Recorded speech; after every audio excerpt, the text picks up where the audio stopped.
My name is Melody Harper, and I'm 32 years old. 3 years ago, I finally left Wesley after 4 years of the worst relationship of my life. But leaving him didn't mean he left me alone. The threats started the day after I moved out. I was at Target, just trying to buy some basic things for my new condo, when this guy around my age smiled at me in the cleaning supplies aisle. Just a friendly smile. Nothing weird.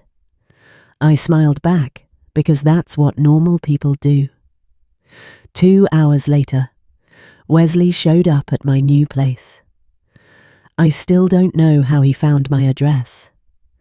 He banged on the door so hard I thought he'd break it down.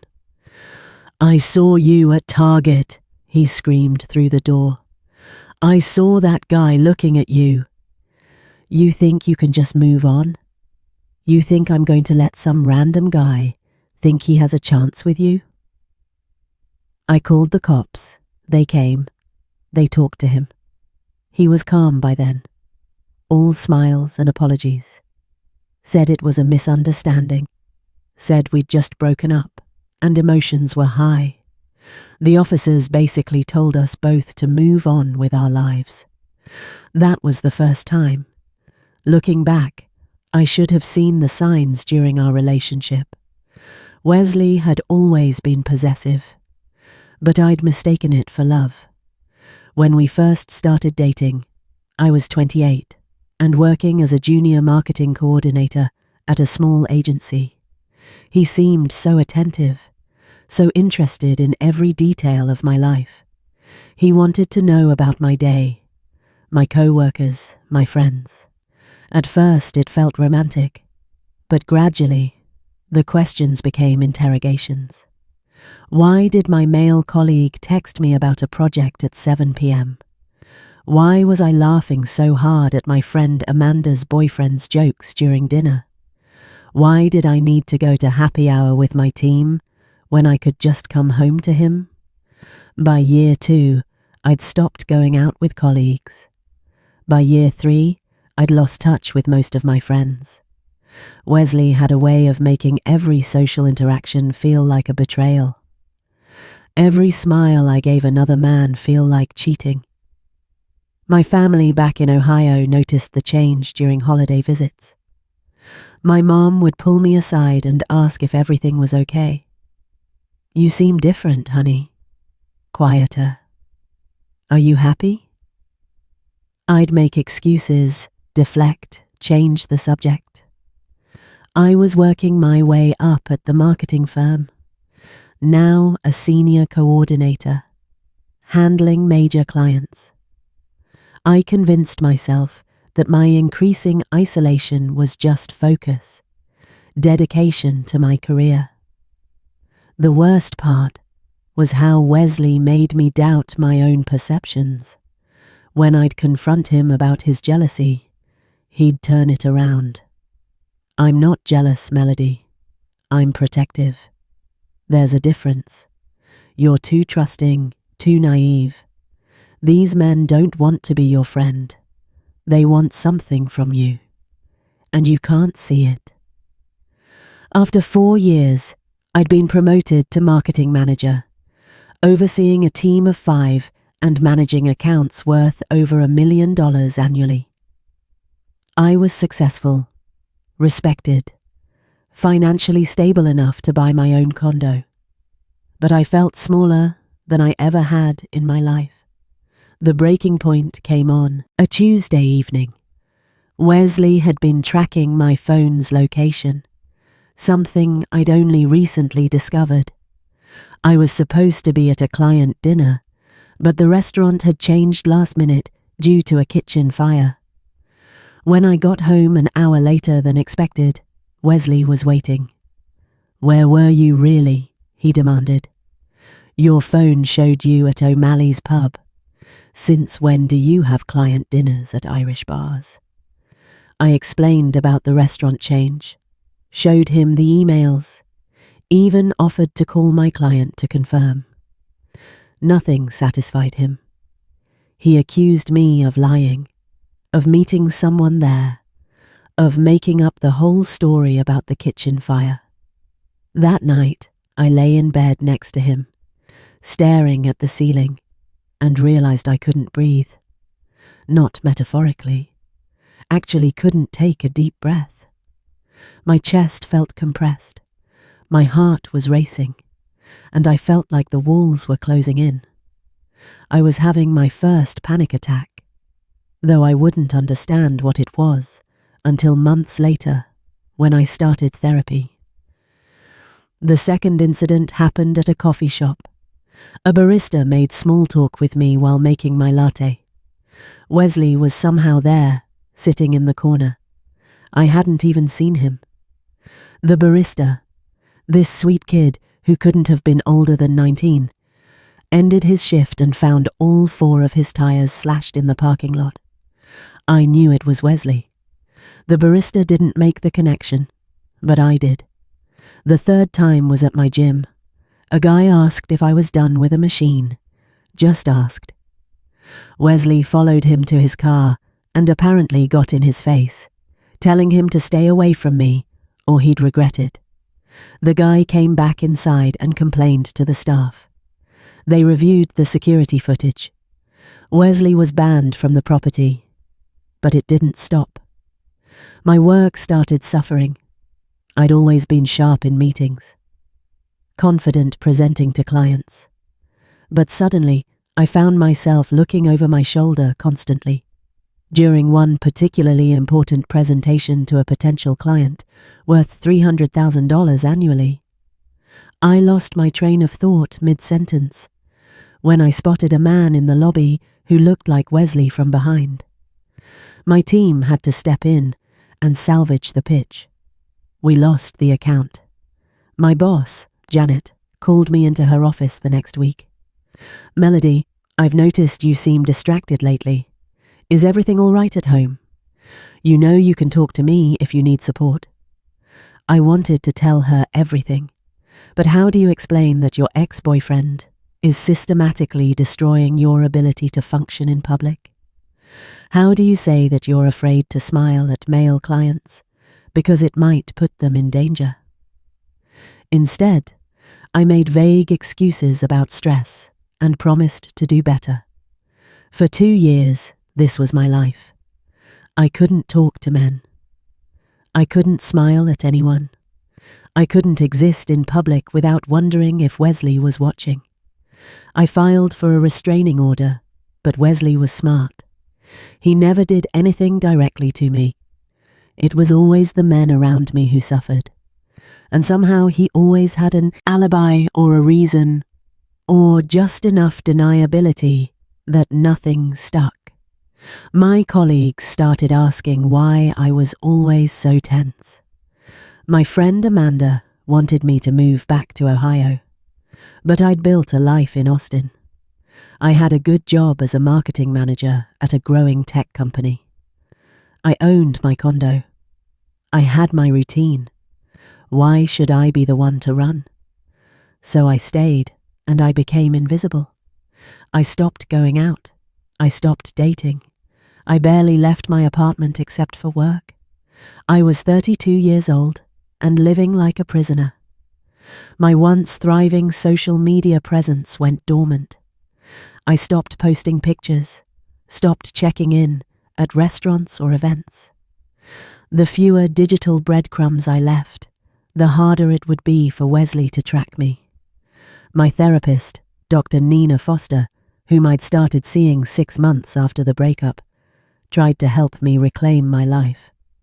"Melody, you're giving him exactly what he wants," she'd say during our weekly sessions. "You're letting him control you, even though you're not together anymore." I knew she was right, but knowing and doing are different things. When your nervous system is stuck in permanent fight or flight mode, rational thought doesn't always win. Then I met Bryce. It was a Wednesday afternoon, and my laptop died right in the middle of preparing for a major client presentation. Just completely gave up. I panicked and ran to the electronics repair shop 2 blocks from my office, practically in tears. The moment I walked in, I knew I'd made a mistake.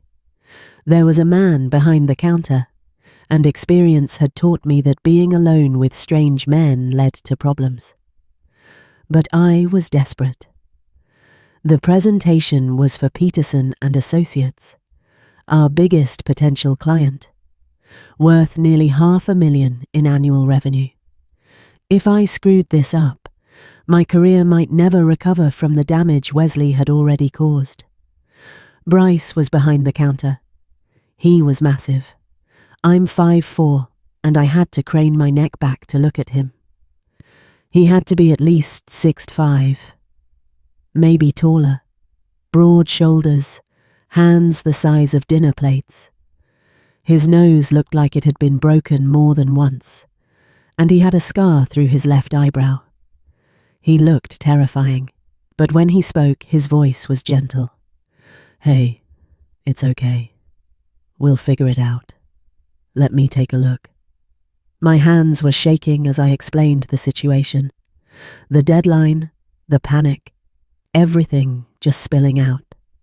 He listened patiently, never interrupting, never making me feel stupid for not backing up my files properly. "I can have this fixed in an hour," he said, after examining the laptop. "There's a cafe next door. Go get yourself a coffee. Try to relax and come back. I've got you." I wanted to tell him not to talk to me. I wanted to explain that being nice to me would put him in danger. But the presentation was in 3 hours, and I was desperate. "Thank you," I said. An hour later, my laptop was fixed. Not only that, but Bryce had installed a backup system and transferred all my files to cloud storage. "So this doesn't happen again," he explained. He refused to charge me for the labor. "First-time customer discount," he said with a grin. "Just pay for the part." I should have left it there. I should have taken my laptop and never come back. But something about him felt safe. Maybe it was because he was so big that I couldn't imagine Wesley actually intimidating him. Maybe I was just tired of being scared. "Thank you," I said. "Really, you saved my career today." "Anytime." He handed me a business card. "We're here 6 days a week. Anything tech-related breaks, you know where to find me." His name was printed on the card. Bryce Coleman, owner. He owned the place. I left the shop and made it half a block before I realized Wesley was across the street, leaning against a building, watching me. Our eyes met. He smiled. Not a friendly smile. A warning. My stomach dropped. I walked faster, got back to my office and spent the rest of the day feeling sick. The presentation went well, better than well, actually. We landed the Peterson account, but I couldn't enjoy the victory. All I could think about was what Wesley might do to Bryce. That night, I drove past the repair shop on my way home. The lights were still on. I could see Bryce through the window working on something at the counter. I parked across the street and just sat there, watching, waiting for Wesley to show up and do something horrible. But nothing happened. Bryce locked up at 7 Hunquot, walked to a huge pickup truck, and drove away. I went home and didn't sleep. The next morning, I couldn't focus on work. I kept checking the repair shop's social media, expecting to see a post about vandalism or something worse. But there was nothing. I found myself Googling Bryce's name, which led me to discover he wasn't just an electronics repair guy. He was a semi-professional MMA fighter with a record of 12 wins and 3 losses. At lunch, I walked past the shop. Bryce was there, alive and well, helping a customer. He saw me through the window and waved. I waved back and kept walking, my heart pounding. 3 days passed. Nothing happened. Wesley didn't show up at my condo. Bryce's shop wasn't vandalized. No slashed tires, no threatening encounters. It didn't make sense. On Saturday, I went to the farmer's market downtown. I used to go every week before Wesley, but I'd stopped because he always found me there. This was the first time I'd gone in over a year. The market was exactly as I remembered it. Vendors selling fresh produce, handmade crafts, local honey, the smell of breakfast burritos and fresh coffee, families with children, couples holding hands, people just living their lives without fear. I was looking at tomatoes when I heard a familiar voice behind me. "Melody?" I turned. Bryce was standing there in athletic shorts and a tank top, holding a reusable shopping bag. His arms were huge. Not gym rat huge. Fighter huge. All functional muscle and scars. "Hey," I said, trying to sound casual. "I didn't know you came here." "Every Saturday," he smiled. "The vendor over there makes these breakfast burritos that are incredible. You tried them?" I shook my head. "Come on, my treat. Consider it an apology for overcharging you on that laptop repair. You didn't overcharge me." "I know, but I'm getting you a burrito anyway." Something about the way he said it made it impossible to argue. We walked to the vendor together, and Bryce ordered 2 burritos and 2 fresh squeezed lemonades. We found a spot under a tree to eat, and we talked. Really talked. He told me about growing up in Minnesota, about moving to Austin 5 years ago, about how he'd always been good with technology, but needed a physical outlet, which is why he trained. "Trained what?" I asked.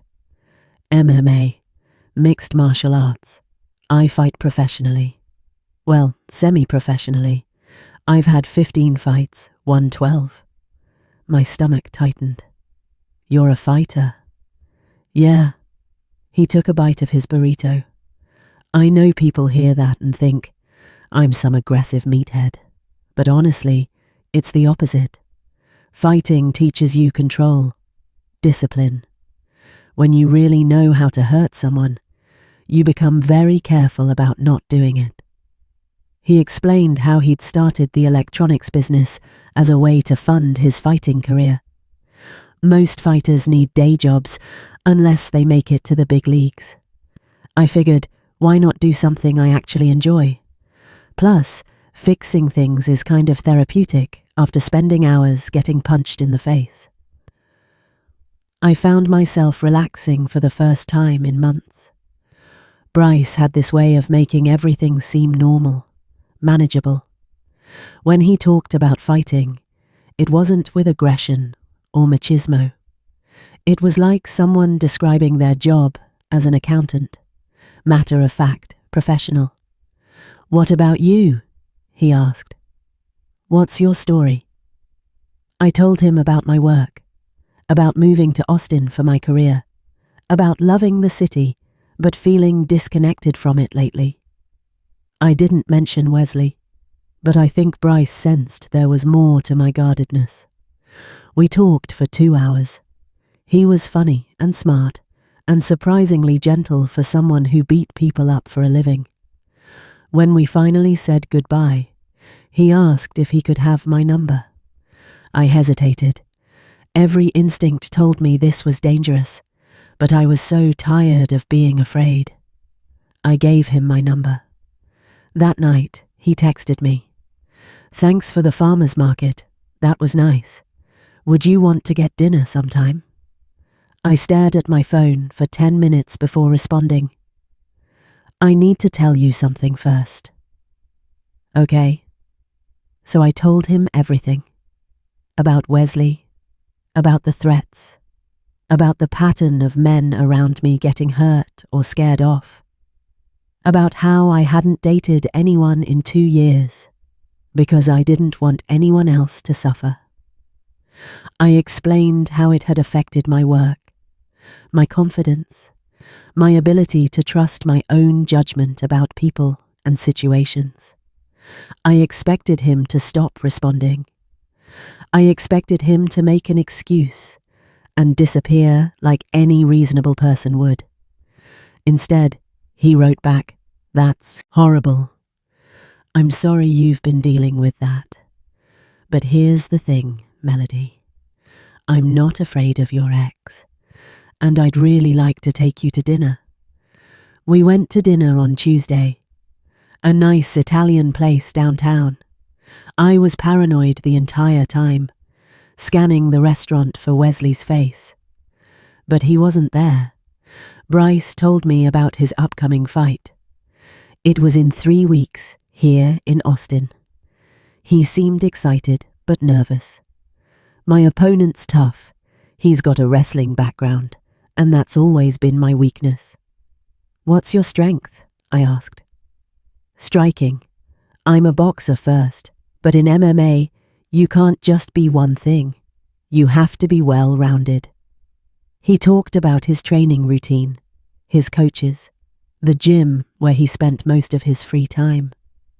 There was something infectious about his passion for the sport, the way he approached each fight as a puzzle to solve, rather than just a physical confrontation. After dinner, he walked me to my car. "I had a great time," he said. "Can we do this again?" "Yes," I said, and I meant it. We started seeing each other regularly. 2 dates a week became 3, then 4. He never pushed for anything physical beyond holding hands or a kiss goodnight. He was patient and kind, and made me feel safe for the first time in years. But more than that, he made me feel seen. During our 4th date, I mentioned how I'd lost a major client presentation to a panic attack. And instead of brushing it off or trying to fix it, he just listened. "That must have been frustrating," he said, "especially when you work so hard to be professional." It was such a simple response, but it meant everything.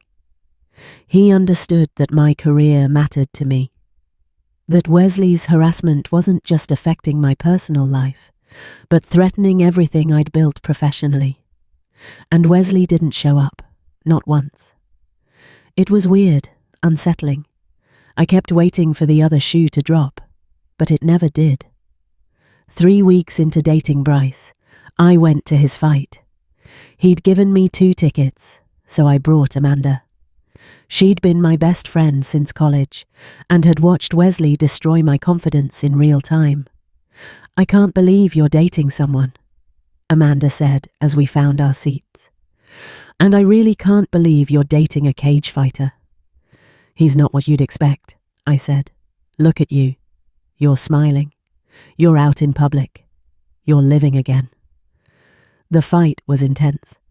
I'd never watched MMA before, and the violence of it shocked me. But Bryce was incredible. Fast and precise. He knocked his opponent out in the 2nd round. After the fight, we went backstage to congratulate him. His face was bruised and his knuckles were taped, but he was grinning. "You came," he said when he saw me. "Of course I came." He kissed me right there in front of everyone. It was the first time he'd really kissed me, and it felt like everything clicked into place. We went out to celebrate with his team and some friends. At the bar, Bryce introduced me to everyone. "This is Melody, my girlfriend." Girlfriend. The word made my heart race. I hadn't been anyone's girlfriend since Wesley. That night, after everyone else had left, Bryce and I sat in his truck in the parking lot. "I need to tell you something," he said. My chest tightened. Here it comes, I thought. This is where he tells me it's too much, that Wesley is too much. But instead, he said, "Your ex came to see me." "What?" About 2 weeks ago, right after we started dating. He showed up at the shop, waited until I was alone and came in, started making threats, told me to stay away from you, said he'd make my life hell if I didn't. I felt like I couldn't breathe. Bryce, I'm so sorry. I should have warned you better. I should have. Melody, he took my hand. Let me finish. So your ex is standing there trying to intimidate me, telling me all the things he's done to other guys who talk to you. And I just listened. Let him say his piece. Then you know what I did? I shook my head. I told him I fight for a living, that I've trained for 12 years, that I've been hit by the best strikers in Texas and taken down by the best wrestlers, and that if he ever came near you again, if he ever so much as sent you a text message or drove past your place, I would find him. And it wouldn't be a threat. It would be a promise. My hands were shaking. What did he do? He tried to act tough for about 10 more seconds. Then he realized I wasn't backing down, and he left. Haven't heard from him since. I didn't know whether to laugh or cry. You threatened him. I didn't threaten him. I made him understand consequences. There's a difference. Bryce looked at me seriously. Melody, I know what you've been through, and I know you've probably been protecting everyone around you for years, but you don't have to protect me. I can take care of myself, and more importantly, I want to take care of you. That was 8 months ago. Wesley hasn't contacted me since, hasn't showed up anywhere, hasn't hurt anyone around me. For the first time in over 2 years, I'm free. The change was gradual but profound. Within weeks, I found myself walking taller at work, speaking up more confidently in meetings. The Peterson account became one of my biggest successes, leading to 3 more major contracts. My boss, Janet, pulled me aside one day and said, "Whatever you're doing differently, keep it up. You're back to being the Melody I hired." Bryce and I are still together. I go to all his fights now. He's won his last 4. We moved in together last month into a little house with a yard. Moving in together was Bryce's idea. He'd been living in a tiny apartment above the repair shop, and I'd been in my condo with all the traumatic memories. We decided to start fresh together. House hunting was an adventure. Every place we looked at, I caught myself thinking about security. Good locks, well-lit streets, easy escape routes. Bryce noticed. "We're going to find a place where you feel safe," he said.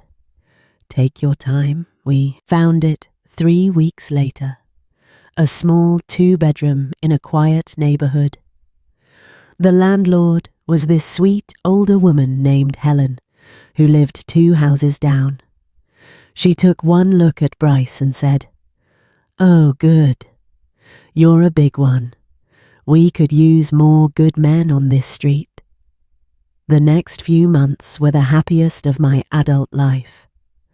I was learning what a normal relationship felt like.